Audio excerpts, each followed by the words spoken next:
Dear students, welcome to our channel Step Up Classes. आज ये video class 8 chapter crop production and management के बारे में है। ये वीडियो पार्ट 1 है, इसका पार्ट 2 इसका जल्दी आएगा। ठीक है, तो आइए हम शुरू करते हैं अपना chapter crop production and management. सबसे पहले इसमें आता है व्हाट इज़ फूड। तो फूड की ज़रूरत क्यों होती है? हमें फूड जो होता है एनर्जी देता है, हमारे इम्यून पावर को बढ़ाता है और बीमारी से बचाता है, इसलिए हमको भोजन की आवश्यकता होती है। नेहरू जी का स्टेटमेंट सुने हम, उन्होंने एक बार कहा था कि everything can wait but not agriculture. सब कुछ इंतज़ार कर सकता है लेकिन एग्रीकल्चर नहीं। क्यों? क्योंकि हमारी जो पॉपुलेशन है वो दिन पर दिन बढ़ती जा रही है, तो फूड की भी डिमांड क्या होनी चाहिए? बढ़ेगी, और बढ़ेगी तो इसका मतलब हमारा एग्रीकल्चर को हमें और प्रोडक्शन बढ़ाना पड़ेगा। तो इसलिए एग्रीकल्चर को हमें क्या करना है? मॉडिफाई, हाई प्रोडक्शन कराना है। ठीक है, चलिए नेक्स्ट है crops. What is crop? Plant जो लार्ज स्केल पर उगाए जाते हैं जिससे हमारी डिमांड्स पूरी हो सकें, उसको हम बोलते हैं क्रॉप। जैसे सेरल्स अनाज, राइस, व्हीट, पल्सेस दालें, रूट क्रॉप्स जिनके हम जड़ खाते हैं, स्वीट पोटैटो जैसे, sugar crops, sugar cane, beetroot, fibre रेशेदार जो फसल होती है जैसे कॉटन और हेम्प, ऑयल सीड जिनसे ऑयल निकाला जाता है, ट्यूबर क्रॉप बोलते हैं जिनके स्टार्ची रूट्स होती है। स्टार्ची रूट्स मतलब जिन रूट्स में कार्बोहाइड्रेट की परसेंटेज ज़्यादा होगी उसे क्या बोलेंगे? Starchy root. कार्बोहाइड्रेट हमें एक एनर्जी स्रोत होता है, ये हमें एनर्जी देता है। ठीक है, मेडिसिनल प्लांट जो हमें मेडिसिन बनाने में मदद करते हैं जैसे मिंट और तुलसी, ये सब एग्जाम्पल्स हैं। अब आते हैं नेक्स्ट टॉपिक पे, agriculture. It is a process of growing crops on a large scale. जिस प्रक्रिया से फसल को उगाया जाता है बड़े पैमाने पर, उसे क्या कहते हैं? एग्रीकल्चर। जैसे आप गमले में कोई पौधा उगाते हैं तो उसको एग्रीकल्चर नहीं कहेंगे। क्यों? क्योंकि वो लार्ज स्केल पर नहीं है, आपने सिंगल प्लांट उगाया है। हॉर्टिकल्चर क्या है? ये भी एक प्रक्रिया है जिससे growing fruits, vegetables, ornamental plants वगैरह उगाए जाते हैं। अब आते हैं हम टाइप्स ऑफ क्रॉप्स पे। तो 3 तरह की क्रॉप्स होती है हमारी, देखो यहाँ पे दिख रहा होगा, खरीफ, रबी, जेट क्रॉप। खरीफ की हम बात करें तो इनकी जो बुआई होती है वो मानसून सीजन में होती है, जून और जुलाई के बीच में। इनको पानी की आवश्यकता ज़्यादा होती है। इनकी कटाई सितंबर और अक्टूबर के बीच में की जाती है, इसलिए इनको समर और मानसून क्रॉप भी कहा जाता है। एग्जाम्पल पैडी, कॉटन, मेज, ईटीसी। रबी क्रॉप्स विंटर सीजन की क्रॉप्स होती हैं, अक्टूबर और दिसंबर के बीच में बुआई होती है, पानी की आवश्यकता ज़्यादा नहीं होती और इनकी कटाई मार्च और अप्रैल के बीच में की जाती है, इसलिए इनको विंटर क्रॉप्स भी कहते हैं। फॉर एग्जाम्पल वीट और बार्ले। जेट क्रॉप्स ये भी समर सीजन में ही की जाती है, बट इनको उगने के लिए हाई अमाउंट ऑफ हीट चाहिए होती है, यानी गर्मी, बहुत ज़्यादा गर्मी। जैसे आप देख रहे हैं वाटरमेलन और कुकुम्बर। ठीक है, नेक्स्ट टॉपिक है आपका एग्रीकल्चर इम्प्लीमेंट्स। अब इम्प्लीमेंट्स क्या होते हैं? जो टूल्स एग्रीकल्चर में मदद करते हैं, खेती करने में मदद करते हैं, औजार, उनको क्या बोलते हैं? Agriculture implement. जैसे प्लॉ हुई, कल्टीवेटर, सीड ड्रिल। प्लॉ क्या होता है? एक वुड का बना होता है, लकड़ी का, शाफ्ट होती है जो आगे से पॉइंटेड होती है, जो मिट्टी को पेनिट्रेट करके क्या करती है? लूज करती है। ठीक है, हार्ड जो लेयर होती है उसको क्या करती है? लूज, जिससे फर्टिलाइज़र डालना आसान हो जाए। फ्लोई क्या होता है? फ्लोई का मॉडिफाइड वर्जन होता है, वो भी एक वुड की शाफ्ट होती है, बस उसमें एक आयरन मेटल प्लेट का यूज़ होता है। मेटल स्ट्रॉन्ग होते हैं जिसकी वजह से पेनिट्रेशन लूज करना और आसान हो जाता है ना, और इस पर एनिमल्स भी पुल किया जाता है, तो इसे बोलते हैं फ्लोई।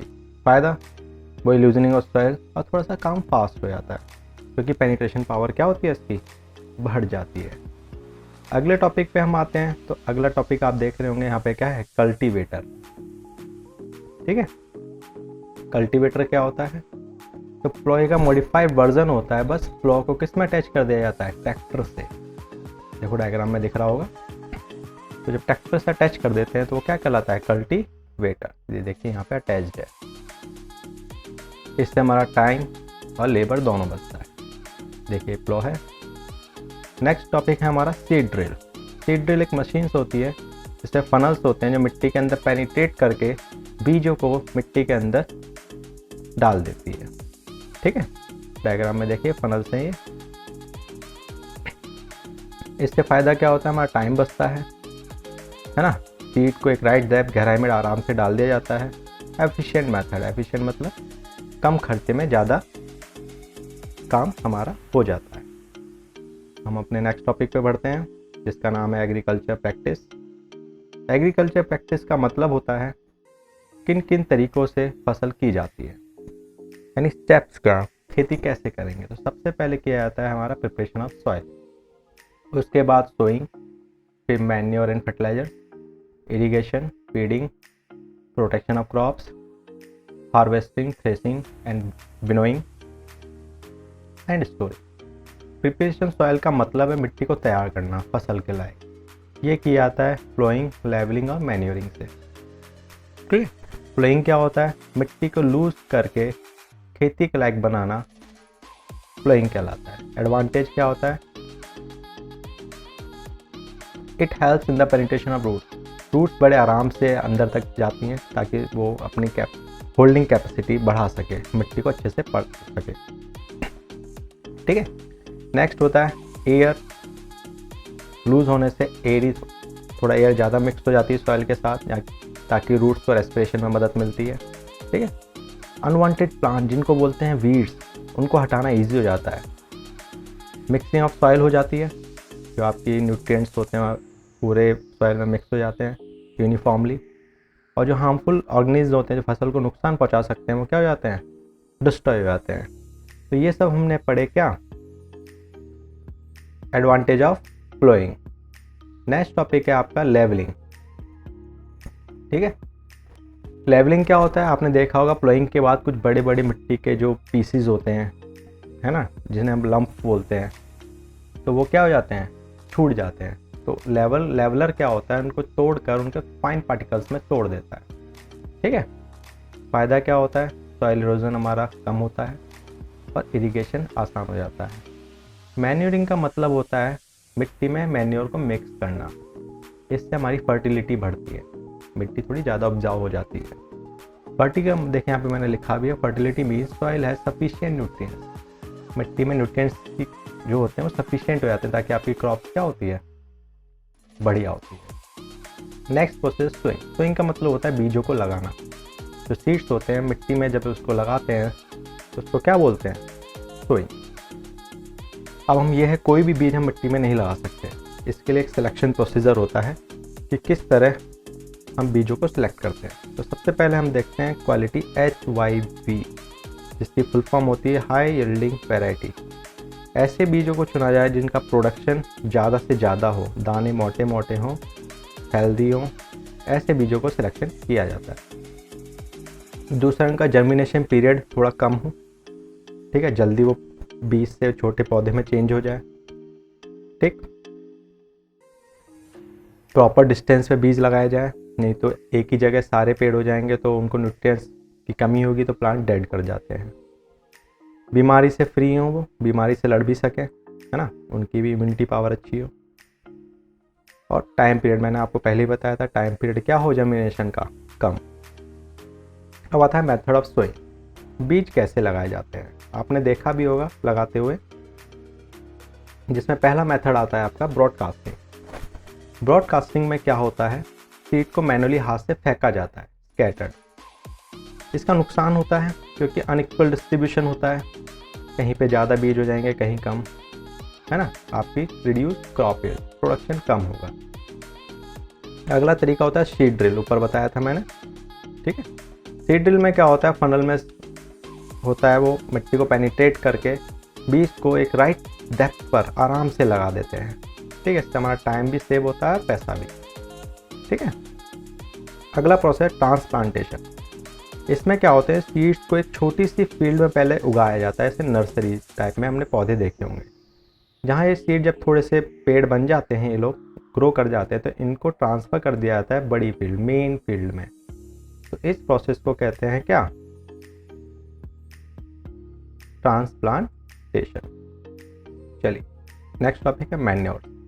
मैन्योर्स मतलब एक ऑर्गेनिक, ठीक है, कौन सा सब्सटेंस होता है, ऑर्गेनिक। ऑर्गेनिक मतलब जो लिविंग मैटर से बना होता है, लिविंग मैटर, जैसे प्लांट एनिमल डेड कर जाते हैं तो उनके पार्टिकल्स से, उनके जो मैटर होता है उससे बनता है। देखो यहाँ लिखा भी हुआ है, decomposition of plants and animal waste. देखिए डायग्राम में मैंने दिखाया होगा।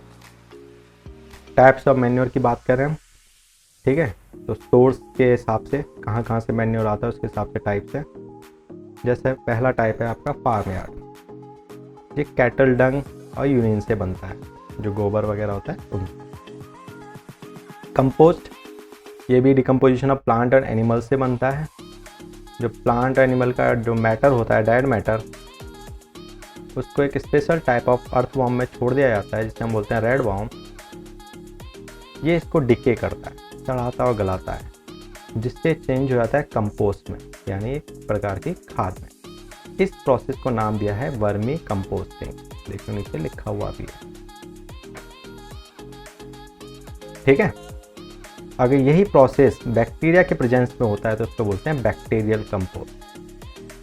ग्रीन मैन्योर होता है लेगुमिनस प्लांट, जैसे दाल वाल के पेड़ होते हैं ना, लाइक सनहैम्प, उनसे बनता है। लेगुमिनस प्लांट की खासियत ये होती है, इनकी जड़ों में जो नोट्स होते हैं, बड़े बड़े दाने होते हैं, मतलब उन में स्पेशल बैक्टीरिया होता है जिसको बोलते हैं राइजोबियम बैक्टीरिया। ये बैक्टीरिया क्या करता है, जो एटमॉस्फेयर में नाइट्रोजन होती है उसको चेंज करता है नाइट्रेट्स में, और ये नाइट्रेट्स इजीली मिक्स हो जाती है सॉइल में, है ना, और जिससे आपकी क्रॉप्स क्या होती है, बढ़ जाती है, ठीक है। तो इसको ग्रीन मैन्योर बोलते हैं।